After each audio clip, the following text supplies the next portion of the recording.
Pour les salariés d'Alstom, c'est une nouvelle fois une restructuration, après toutes celles qu'ils ont vécues par le passé.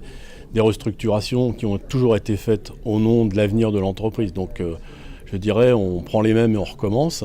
C'est-à-dire qu'on a une direction qui se moque de l'avenir industriel de l'entreprise, se moque des salariés, de leurs compétences et de leur savoir-faire, et cherche à faire une opération financière avec des partenaires, que ce soit General Electric ou Siemens.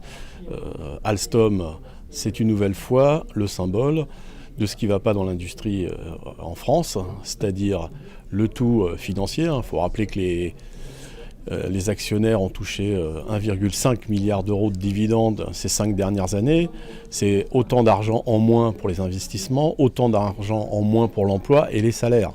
Donc voilà, la problématique qui est posée aujourd'hui, c'est est-ce qu'on change cette stratégie, est-ce qu'on inverse cette tendance?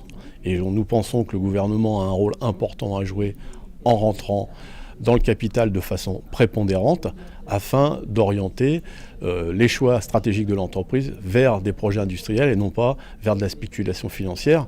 Il faut rappeler que les clients d'Alstom, c'est pour plus de 50% des entreprises publiques comme la SNCF et l'énergie. Et donc, ça donne tout son sens à un projet d'entrée majoritaire dans le capital d'Alstom de la part de l'État pour défendre l'emploi, pour le développer, pour défendre des projets hautement technologiques, que ce soit dans le nucléaire, l'éolien ou même dans les transports avec le TGV ou les tramways. Il y a une solution prônée par le conseil d'administration et le PDG d'Alstom, c'est General Electric, et une autre par le gouvernement, c'est Siemens. Nous proposons une troisième solution, c'est que Alstom reste un des piliers de l'industrie française et donc que l'État prenne toute sa part dans le capital d'Alstom, une part prépondérante majoritaire, afin que cette entreprise non seulement garde sa cohérence, puisque les projets des deux autres constructeurs, que ce soit Siemens ou General Electric, c'est de casser l'entreprise, de la découper et donc casser cette cohérence. Et bien nous proposons de garder cette cohérence et l'État a un rôle essentiel à jouer.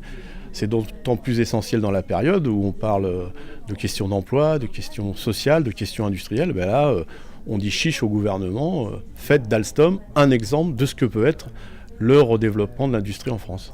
Le choix qu'auraient les salariés d'Alstom, c'est de choisir entre les Allemands et les Américains, une solution qui serait moins pire que l'autre. La solution du moins pire dans ce pays, elle a malheureusement conduit les grands groupes, et on l'a vu historiquement, des grands groupes industriels, à la faillite. Voilà. Y compris quand on nous dit aujourd'hui on pourrait construire, comme on l'a fait pour Airbus, une grande industrie européenne, ces gens-là sont des idiots. Tout le monde sait bien que Airbus, c'est avant tout une décision politique qui a été prise, et on a mis en place un outil industriel pour accompagner la décision politique. Là, en fait, on a affaire à une question capitalistique, et non pas de construction d'une filière entre deux pays, que ce soit avec les Américains ou avec les Allemands. Donc moi je considère que la solution, elle ne peut être à l'heure qu'il est que de conforter Alstom dans ses projets industriels, dans son avenir industriel, en lien y compris avec les territoires sur lesquels évoluent aujourd'hui les salariés d'Alstom, qu'en aucune manière nous n'accepterons que l'entreprise soit coupée et vendue en plusieurs morceaux, que ce soit aux Américains ou aux Allemands, parce que l'avenir de l'industrie dans notre pays dépend d'outils industriels comme Alstom.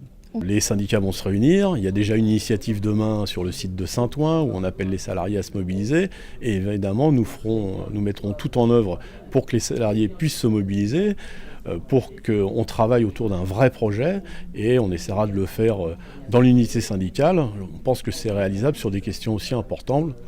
J'ai entendu le secrétaire général de Force ouvrière qui proposait aussi la nationalisation de l'entreprise. Je pense qu'on peut se rejoindre dans l'intérêt des salariés sur des mobilisations importantes et porter des projets d'avenir.